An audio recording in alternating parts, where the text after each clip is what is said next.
Bemorimiz Iskandarova Zeboxon opa bizga Marg'ilon shahridan tashrif buyurishgan. Asosiy shikoyatlari bizda tizzadagi og'riqlarga bo'lgan.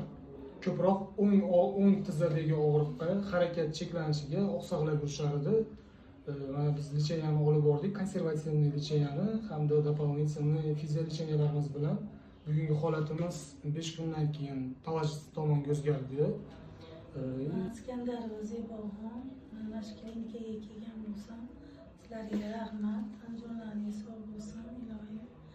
Mana kelganimda oqsab yurardim, hatto hojatga ham borolmasdim, namozga ham egilolmasdim, o'tirib hatto namoz ham o'qiolmasdim, shundan kuchli og'riq edi. Endi hozir mana Xudoga shukr, rahmat sizlarga ham, og'riqlar ancha ketdi, bemalol yuribman. Hozir anjomlaring sog' bo'lsin. Hozir umuman og'riq yo'q, 100% desam ham bo'ladi. Shu kunlardan keyin ancha o'zimni yaxshi his qilyapman, ham yengillik. Oldin og'ir edim, hozir yengilman. Bemorimizni основной diagnozi bizda osteoartroz kolenных суставов hamda razrыв meniska bor 3-stependa. Hozir o'zingiz bitta yurib ko'rsatib berasiz, qanaqa yurayotganligingizni. Yaxshi yuryapman.